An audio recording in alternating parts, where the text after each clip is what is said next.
Экрана меня слышно, да? Да, да, все отлично. А дело было в браузере, да, лучше пользоваться Chrome. Всем добрый день. Как меня уже представили, меня зовут Андрей Фабер. Вы сегодня уже слышали моих коллег. В первой комнате сейчас презентует глава нашей лаборатории Мария Арсалиду. Она презентует магистерскую программу. Также вы сейчас слышали моего коллегу Алексея Котова. Наша лаборатория международная, и рабочий язык в нашей команде английский. Поэтому я буду презентовать нашу лабораторию на английском языке. I'm pleased to present today our laboratory for Neurobiological Foundations of Cognitive Development, or Neuroscience in short. Our laboratory has a diverse team and some international connections with world-class scientists. And you don't need to look very far, because the head of our laboratory, Maria Arsaldo, is a researcher of a world scale. She came to us from Canada and founded here in Moscow at HEC the first laboratory in Russia that studies neurobiological foundations of cognitive development in school-age children. And we are really happy that she stays with us here in Russia.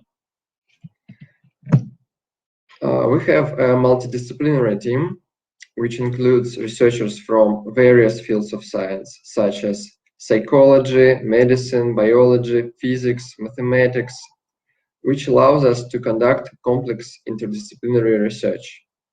Today we have cutting-edge technologies that improve the ways we can understand cognition and its development. Non-invasive neuroimaging technique, which I will show you in the next slides, allow researchers to investigate neural mechanisms underlying mental processes such as memory, attention, emotion, and these advanced neuroimaging methods, in combination with educational sciences, gave rise to a new field of educational neuroscience, which brings together researchers from developmental cognitive neuroscience and educational psychology, and some other related disciplines to explore interactions between neurobiological processes and its implications in education, like in the real classrooms. Now let's look at these methods. As you can see, we use many methods. At the base of it all are behavioral methods, because before we start neuroimaging study, first we need to find behavioral effect. Some techniques, as MRI and eye tracking, are the core technologies in our laboratory. And some technologies, such as EEG and near-infrared spectroscopy, are planned to be used like this year in the nearest future. As you may notice on previous slide, there are several magnetic resonance imaging techniques used in our lab. At the moment, we conduct all kinds of MRI studies, and it happens at the Institute of Emergency Pediatric Surgery. It is located in the center of Moscow, near Polyanka metro station. It's like in 2 kilometers from Red Square. And we use MRI scanner with magnetic field of 3 Tesla, and it provides very high quality images.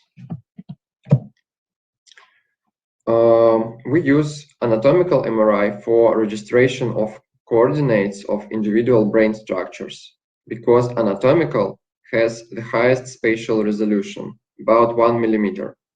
Can you imagine how precise it is? Just 1 millimeter. And these types of images let us see distribution of white and gray matter. And I want to remind that MRI takes a lot of slices, which form three-dimensional image.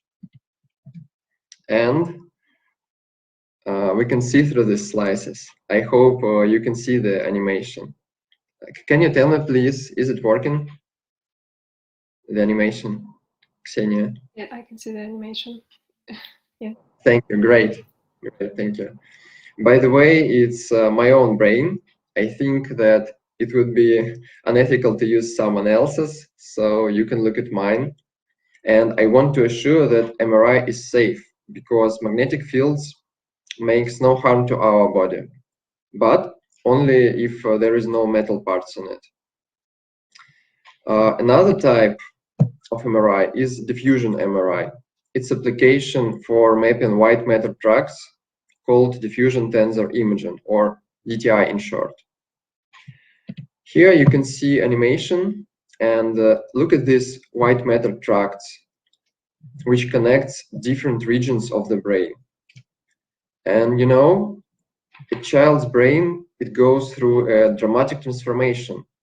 First, developing the ability to identify letters and numbers, then learning how to interpret those symbols and written words, or doing math later.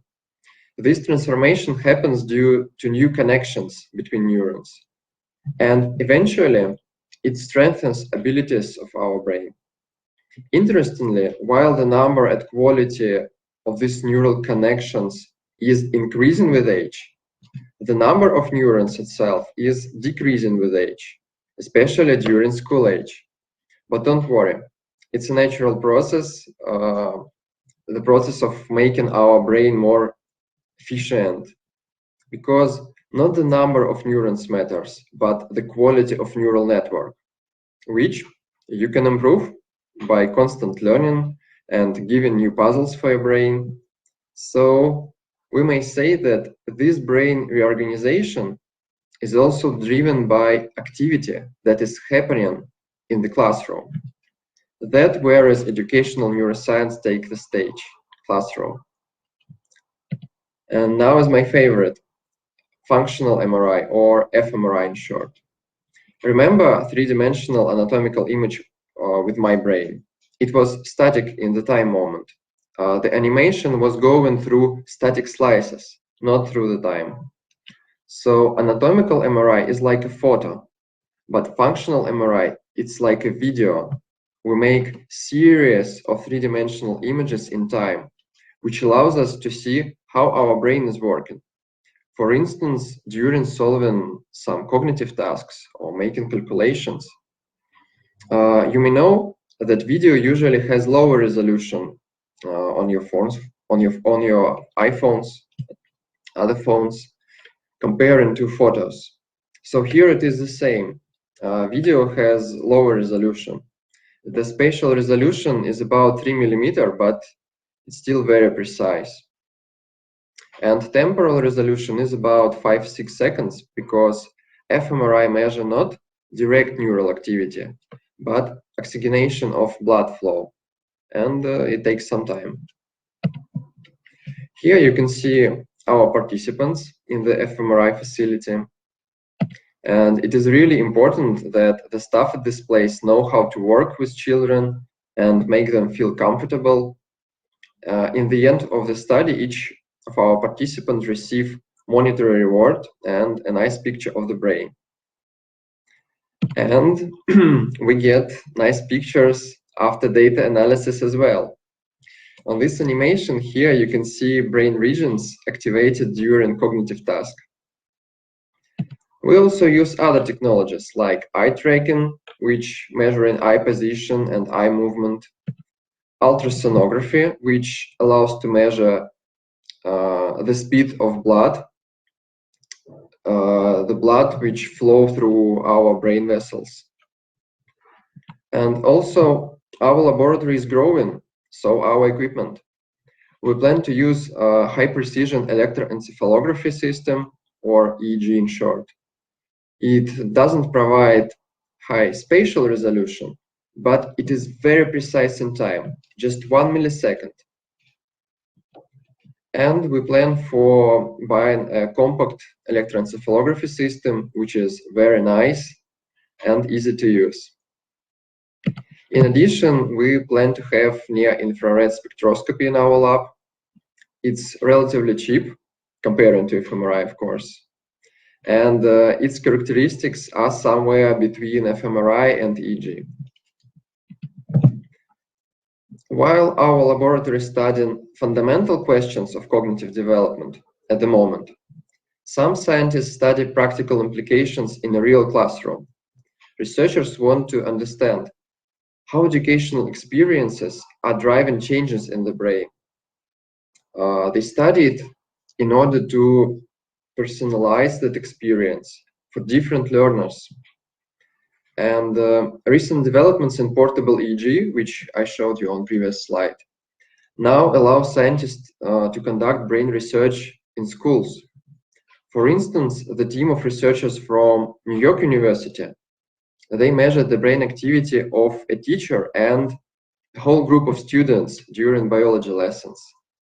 And researchers found that during these classroom activities, students' brain waves were in synchrony. In other words, their brain waves went up and down together. Even more interestingly, students who reported being more engaged in class were even more in this synchronization with other students. While in China, government started testing the headbands, which use EEG sensors. They started it to measure attentiveness in classrooms.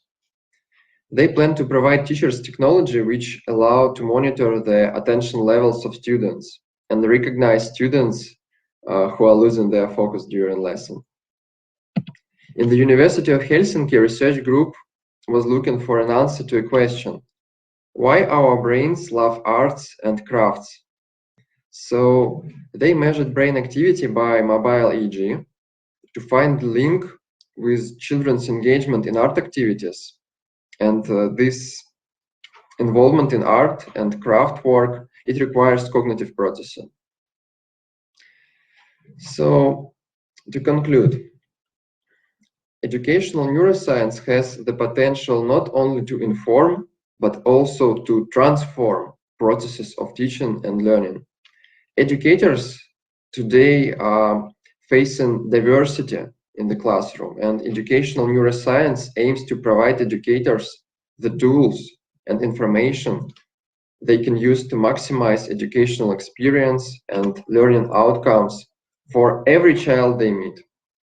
In addition, there are such future applications of neuroscience as early detection of learning difficulties, and also, which our lab is doing, identification of cognitive giftedness in children. And you know, the field of educational neuroscience is emerging right now, so you have a great opportunity to enter this field while it's still making its first steps. And I'm sure that master's program, Science of Learning and Assessment here at HEC, is the best option for those who want to choose this path. This year will be the first enrollment to this program, and moreover, this program is unique. There is no similar program at the moment in the whole Russia. Moreover, in our lab, you can investigate